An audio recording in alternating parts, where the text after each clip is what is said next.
बिस्मिल्लाहिर्रहमानिर्रहीम। खातिर हज़रात, मैं हूँ अख्तर अब्बास और आप सबको मेरा सलाम पहुँचे। इफ़र कहती हैं कि सर आपके लेक्चर बहुत अच्छे होते हैं। अच्छा कि आपने मालूमात दे दी हमको, आपकी बात सुन के हमको भी यकीन आ गया।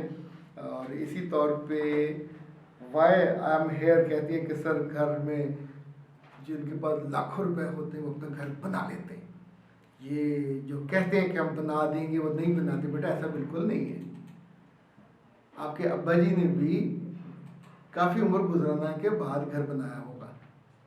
हमने अपने बड़ों को और आसपास हर जगह यही देखा है कि लोग 40-50 बरस के बाद घर बना पाते। और आप नए लड़के से अभी तो करते हो, शादी अभी हुई है तो भी घर बना के दें या उसके घर वाले बना के दें, तो ये नामुनासिब और नारवा शर्त है। एक दिन घर बन जाना होता है पर 10 से 12 साल लगते हैं। उससे पहले आप कच्चे बच्चे से, अभी उसके पास है कुछ नहीं, तो वो कैसे उठा लेगा एक ट्रक को? नहीं बोझ डालना चाहिए। हाफिज़ा कहती हैं कि सर जी आधी सच्चाई है कि किसी की माँ बेटी पर जुल्म करना उसको अच्छा लगता है, जब अपनी माँ बेटी की दफ़ा इंसानियत याद आ जाती है। ये मेरा ख्याल है वो बेटियां जो अपनी माँ बाप का ख्याल रखती हैं, ये उस हवाले से। अच्छा जी, ये कहती हैं कि जनाब आपके लेक्चर में बात सुन के हौसला हुआ तो मेरा जी चाहा कि आपसे बात करूं। बहुत परेशान हूं। मेरा शौहर अफोर्ड कर सकता है बीवी और बच्चों की ख्वाहिशात, मगर ज़रूरत पूरी नहीं करता। अच्छा बेटा, ये आपका सिर्फ एक का मसला नहीं है, हमारे यहाँ सैकड़ों नहीं हज़ारों घरों का ये मसला है। अच्छा, ऐसे तमाम शौहरों को कोई नहीं बता पाता कि उन जैसे इससे पहले लाखों गुजर चुके हैं कि जिन्होंने अपनी बीवी और अपने बच्चों का ख्याल नहीं रखा। उन सारे पैसों को जो वो बाहर से कमाते रहे अपने माँ बाप पे और अपने बहन भाइयों पे खर्च किया। मुझे इस पर कोई इतराज़ नहीं है, माँ बाप का हक है, उन पर खर्च करना चाहिए। बहन भाइयों को आप जब आदी बना लेते हैं तो वो खड़े नहीं हो पाते, वो सारी उम्र फिर सकर्स की तरह आपको सक करते हैं।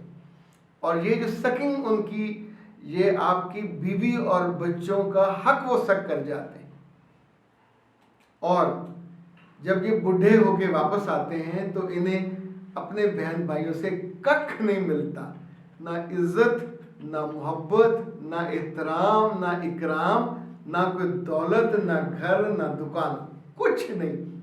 फिर रोते हुए उन बच्चों के पास और बीवी के पास आते हैं तो उनमें से अक्सर बच्चे मुंह मोड़ लेते हैं, बड़े हो चुके होते हैं। उन्होंने सारा जो अपनी उम्र का बड़ा हिस्सा है वो ऑलमोस्ट एक यतीमी की तरह गुजारा होता है। मामू ने खिला पिला दिया, नानू ने खिला पिला दिया। मैं बहुत से ऐसे घरों को पर्सनली जानता हूँ कि जिनके मियाँ अफोर्ड कर सकते हैं लेकिन नहीं देते। उनके वालिदैन खामोशी से अपनी बेटी के और उनके बच्चों की ज़रूरतें पूरी करते हैं। 8-8, 10-10 साल घर जुड़ा रहता है, सोसाइटी में एक जो वो होता भरम वो कायम रहता है। अच्छा, ऐसे में आप अगर फट पड़ो तो यकीन मानिएगा उस पूरे घर में कोई एक भी ऐसा नहीं होगा जो आपके हक में बोले। ना सास बोलेगी, ना ससुर बोलेगा, ना उनकी बहनें और ना भाई। ये मुझे आज तक समझ नहीं आया कि खुद अपने तो मुंह ऐसे खुले होते हैं जैसे चिड़ी के बोट में मुंह खोला हुआ होता है ना, हर लम्हे मुंह खुला रहे और वो आती है चिड़ी और आकर उसके मुंह में कोई ना कोई चीज़ डालती जाती है। पिछले दिन क्लिप भी था कि एक चिड़ी का बोट थोड़ा सा बड़ा हो गया तो वो एक पास से सुंडी गुजर रही है तो उसके करीब जाके मुंह खोल देता है, तो उसका ख्याल था कि सुंडी मुंह में आ जाएगी तो वो आगे चल पड़ी। तो अब ये फिर वो बोलता है, ची ची करता उसके पीछे जाता है, तो सुंडी तो थोड़ी उसके मुंह में आना होता है, वो आपको डालना पड़ता। अब ये कि इन बच्चों और इन ऐसी बीवियों पे एक लिहाज से तरस खाया जा सकता है। लेकिन मैं आपसे गुजारिश करूँ, चूँकि इस वक्त बहुत सारी बड़ी उम्र की ख़वातीन मुझे देख रही, मेरे रब ने आपको समझ भी दी है, अकल भी दी है, दिल भी दिया है, ईमान भी दिया है। हम जब दूसरों की बेटियों पे जुल्म होते देखते हैं तो हमें बुरा लगता है, दिल सुड़ता है, कुड़ता है। कल ये वक्त आप पे आना है कि अब दूसरों की खूबसूरत बच्चियों को, पढ़ी लिखी बच्चियों को ब्याह के अपने घर लाओगे। अच्छा, फिर आप उनसे क्या कहोगे क्या ये कहना आपके लिए काफ़ी होगा कि घर तो है, रोज़ तो खाना पकता है? सर पे झोंपड़ी हो या घर हो, रोज़ खाना पकता हो, ज़िंदगी इन दोनों चीज़ों से नहीं चलती। आपकी जो माई है घर में काम करने वाली, यानी मुझे याद है हमारे बचपन में जो मज़ारे होते थे वो रहाइश और खाने पीने पे काम करते थे।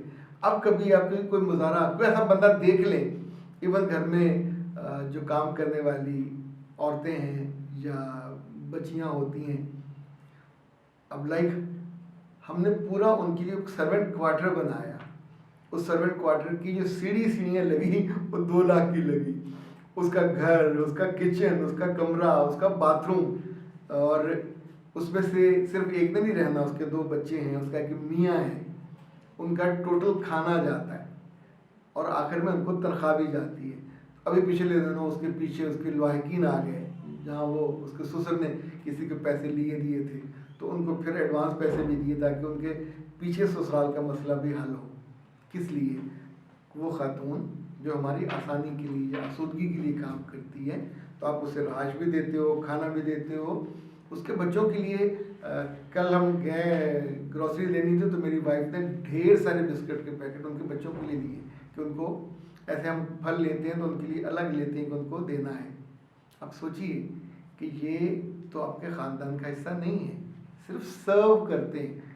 तो वो बच्ची जो आपके ख़ानदान का हिस्सा है, वो बच्चे जो आपके बेटे के बच्चे हैं, आप उनको किसी उन बच्चों की तरह पाल रहे हैं या पालेंगे या पालना चाहेंगे कि जिन पे ये गुमान गुजरे कि इनका बाप नहीं है, और इन पे जो खर्च करते हुए औरत को आपको पसंद हो या ना हो, हर सूरत में मैं अब जो आप सबसे गुजारिश कर रहा हूँ, अपनी बीवी को 10,000 से कम माहाना ना दिया करें। ये 10,000 देने के बाद उसे पूछा ना करें कहाँ खर्च किया, वो अपने पे करे या अपने बच्चों पे करे। जो घर की ग्रॉसरी से ये अलग है। 100 ज़रूरतें होती हैं। औरत की पॉकेट में, उसके पर्स में पैसे हों, वो 1.25 शेर होती है। कल उसने अपने माँ बाप के घर जाना, खाली हाथ जाते उसे पे अच्छा नहीं लगेगा। वहाँ बहन भाई का कोई बच्चा होगा, उसको लेन देन करना आप ही के बिहाफ पे करना है। मगर ये जो तर्ज अमल है गुर्बत से भरपूर, और मैं तो उसे घटिया गिनता हूँ कि आप अपनी बहू के साथ और उसके बच्चों के साथ वो सलूक करें कि अगर बेटे को, बाज़ दफ़ा बेटे पता नहीं नाबीना हो जाते हैं, उनको नज़र नहीं आता या वो सोचते नहीं हैं। अच्छा, अपनी बहनों को वो पैसे भेजेंगे, बहनों के बच्चों को भी ईदें शबराते देंगे, उनके तोहफे भी लेके आएंगे। जब घर में आना है तो अपनी बीवी के साथ और अपने बच्चों के साथ ना वक्त स्पेंड करना है, तब उन्हें दोस्त याद आ जाएंगे, तब उन्हें घर की कोई तमीर याद आ जाएगी, कोई बहन का काम, कोई भाई का काम, कोई अब्बा का काम, सब फंसे हुए काम वो करेंगे। जो नहीं करेंगे उस इंतज़ार में बैठी औरत की दिलदारी नहीं करेंगे। ये जुल्म है, ये उसका इस्तेहकाक है। जो आप नहीं दोगे तो आपसे सवाल बनेगा, पूछो आपकी होगी। तो माओं को बुनियादी तौर पर, ये लड़कों को या मर्दों को अकल नहीं आती, ये माओं का होता है कि वो कैसे उनको एक बैलेंस्ड, अपने बेटे को मर्द बनाइए, बैलेंस्ड, अंधा और आधा अधूरा मर्द मत बनाइए कि जिसको आधे रिश्ते नज़र आए और आधे रिश्ते नज़र ना आए। एंड पे ऐसे तमाम मर्द खाली रह जाते मोहब्बत से, फोके ना बीवी जो गुजारा बुढ़ापे में, फिर ऐसी बीवी जिसने मिजरी के साथ इंतज़ार कर कर के गुजारा होता, बहुत कम होती हैं जो उस वक्त दिल पे पड़ा करती हैं। वो फिर वो तब अलग सोती हैं। कोई बाबा खांसता है तो खांसे, और बाबे को तब मर्ज ही मर्ज लगे होते हैं और उसका दिल करता है कि मेरे बच्चे मेरे पास बैठे हैं, मुझे दबाएं और मेरी दिलदारी करें। तो जिनके लिए आपने सारी उम्र नहीं की होती, अब वो कैसे करेंगे? सवाल तो बनता है ना। अख्तर अब्बास को दीजिए इजाज़त। अस्सलाम।